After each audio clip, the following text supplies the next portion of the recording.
What's going on, everybody? My name is Crazy Canuck 1985, and welcome to Course Design 101, a tutorial series geared towards new and emerging designers looking to get their feet wet and build a course from scratch in PGA Tour 2K23.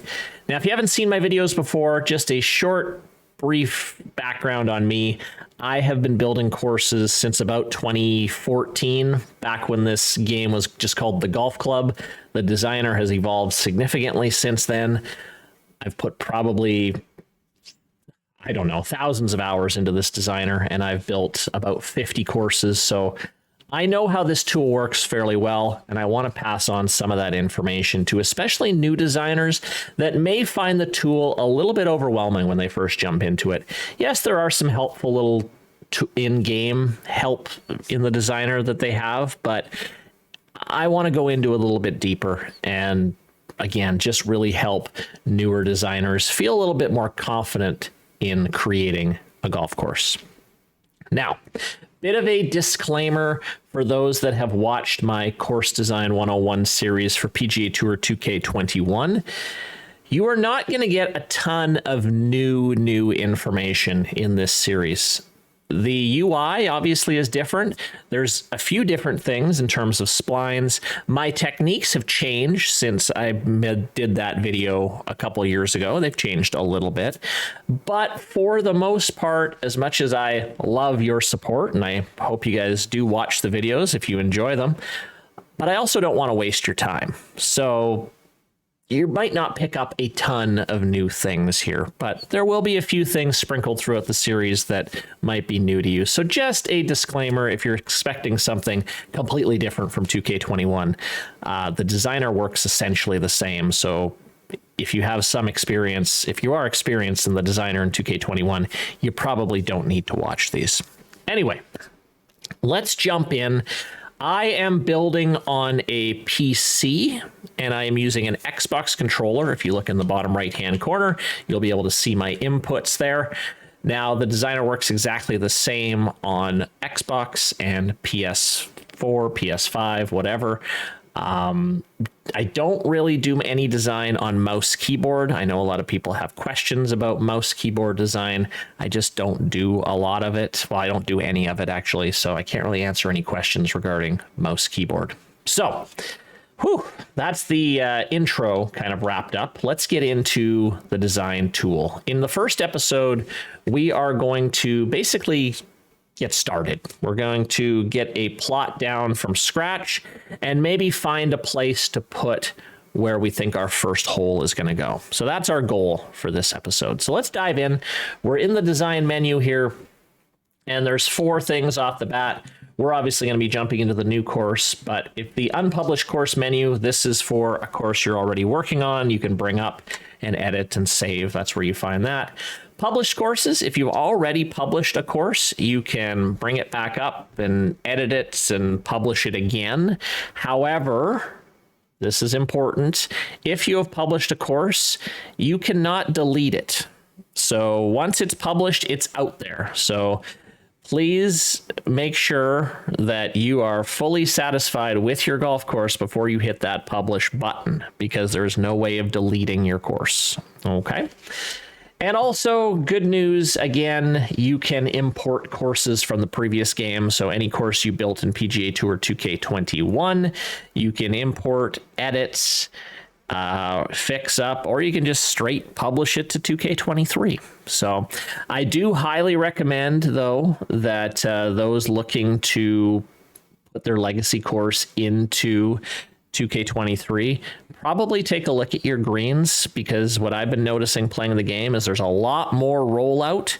So those that made very firm and fast courses in 2K21 may be almost borderline unplayable. So you might want to take a look at your settings before you just immediately publish over. So just a little word of warning for that.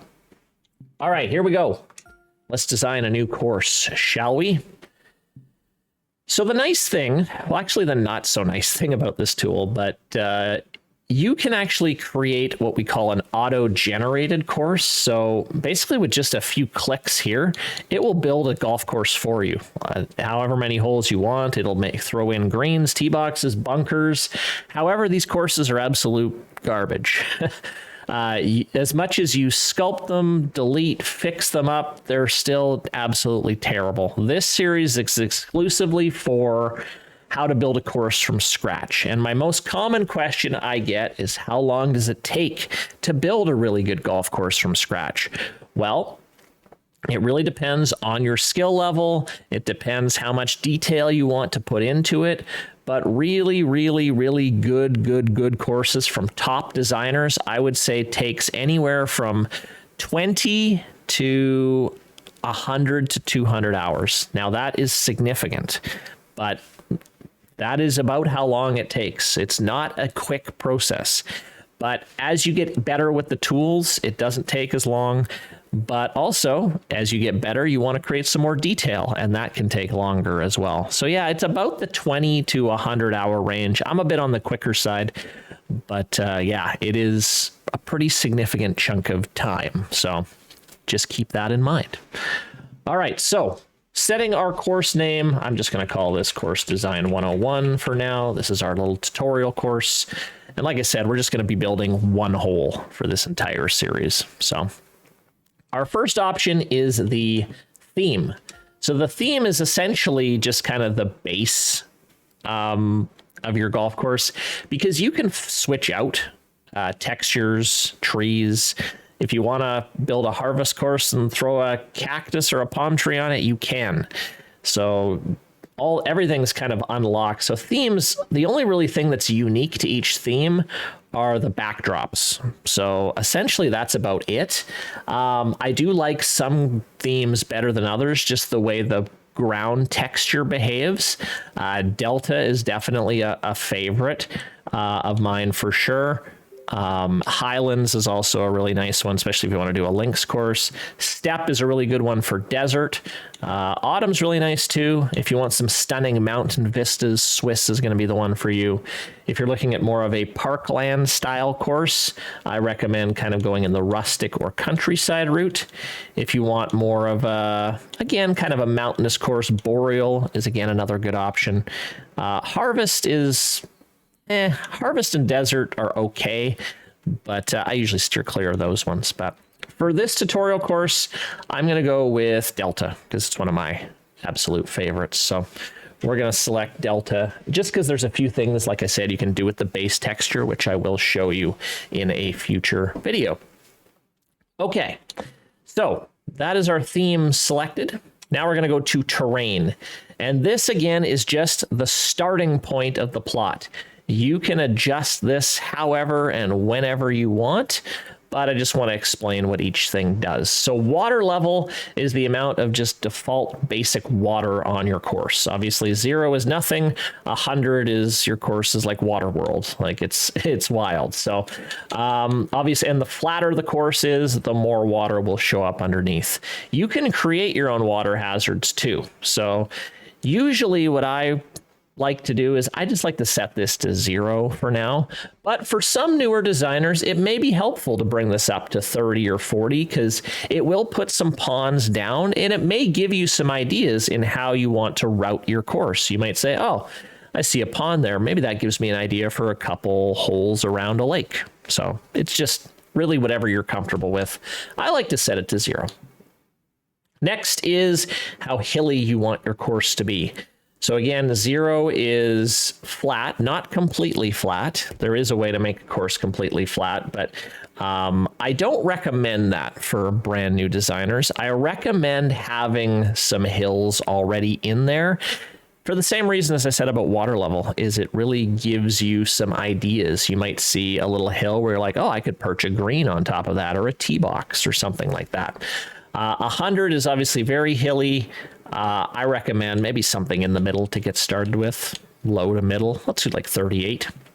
Trees is how many trees you want on your golf course. Now, this one, obviously 0 is no trees. 100, there's a ton of trees that get put on your course. And for, again, if you want to kind of get an idea of, oh, there's a corridor of trees, maybe I could weave a hole through, it might be nice to have some auto-generated trees here. So that might be something to consider as a new designer. I'm just going to do a few trees for now. So very, very limited ones. There's barely going to be any on there. Plants, grasses, and rocks. These are how much of like little things you want. So like little shrubs, little grass, little rocks. I like to plant all those myself. And honestly, the ones that get auto-generated, if you forget to delete them and they're kind of on your golf holes, they don't look very good. So I like to set these to 0 and plant these myself. But again, you can do what you want. Last thing we want to do is we want to change the layout. We do not want generated holes. So I'm going to set my number of holes to 0. And I'm also going to do the same thing with the fairway width and bunkers and green sides and bunkers. I want that all set to 0 because when I lay down a hole, all I want it to show is a tee box and a pin. I want to build everything else myself. All right, so we're going to hit apply. And as you can see in the background, those golf holes have disappeared.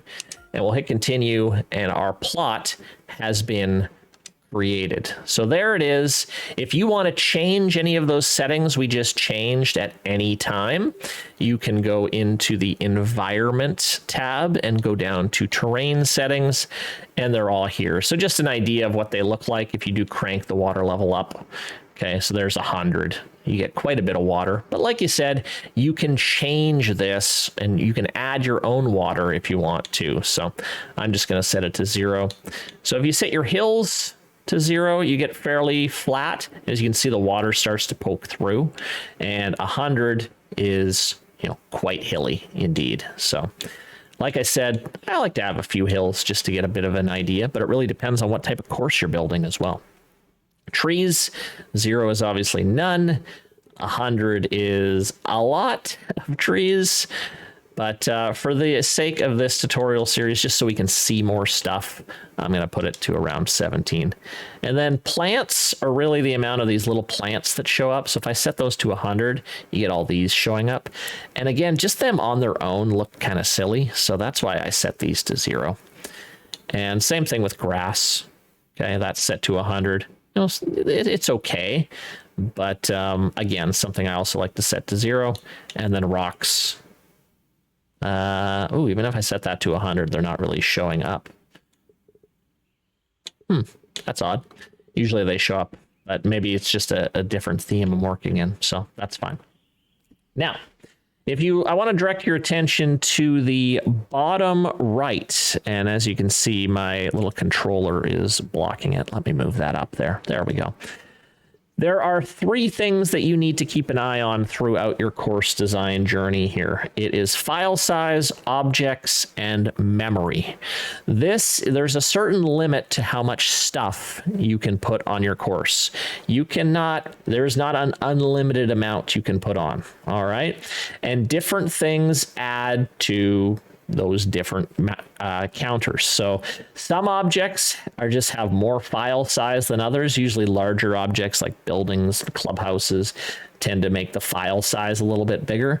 Objects is literally just the amount of objects you put on the course. Everything from trees and shrubs to buildings to tee markers, or sorry, not tee markers, like little tee caddies or cars or whatever. They all have to do with objects. And then memory is a little bit of a mystery, one I'm always trying to figure out, but it usually has to do when you're doing like multiple plantings and things like that. If you do that too many times, the memory can start to add up quite a bit. So you do have to really keep your eye on those 3 things in the bottom right hand corner, and just make sure you're not on your like 7th hole and your objects are at like 90%. So that's something you definitely really have to watch out for. Okay, we have that all figured out. Now let's lay down a golf hole. Now, before we do that, remember I said we want to just have a tee box, basically a tee and a green. Now we have to do a couple more settings just to make sure we get that. And if we go into the course settings, what I'm going to do is I'm going to start by going to the tee box settings. Again, we'll look at all these in future videos, but I'm just going to set the tee box size to 0. All right. And then I'm going to go into my rough settings, and I'm going to set my light rough all the way down to 0, and my heavy rough all the way down to 0. So now when I do lay down a golf hole, all I'm going to get is a flag and a single tee box, which is what I want. So when I get started with a course, again, we're just going to find a place to lay down a golf hole. Maybe we'll do an opening par 4 or something. So maybe just like kind of a nice gentle opener here. I kind of see a little corridor down here. We can get rid of some of these shrubs and stuff shortly, but maybe a nice little straightforward opening par 4 starting maybe around here. So what I want to do is I want to head over to my edit holes, and I'm going to hit create holes. And this will give me a cursor. This is going to be my starting point. All right, so let's start it, I don't know, around here. Again, you can move it wherever you want, change it whenever you want. And as we go forward, if you look, it shows me the distance to the tee. So as you can see, it's increasing. Now, what I want to do is I want to create a waypoint, which is basically where my drive is going to be. I like to set these really anywhere from 260 to 300. The interesting thing for experienced designers and new designers to now think about is with all the new archetypes and stuff, there's such a big difference in how far tee shots go. So a lot of people in the old one were, you know, around 280, 290 was where a lot of balls landed. So, you know, they made a lot of golf holes where, you know, that's where they put their hazards off the tee. But now you're not going to be able to do that. And I think that's going to add a lot of more interest into golf courses too. Okay, so I'm going to put my first one, I don't know, around 280.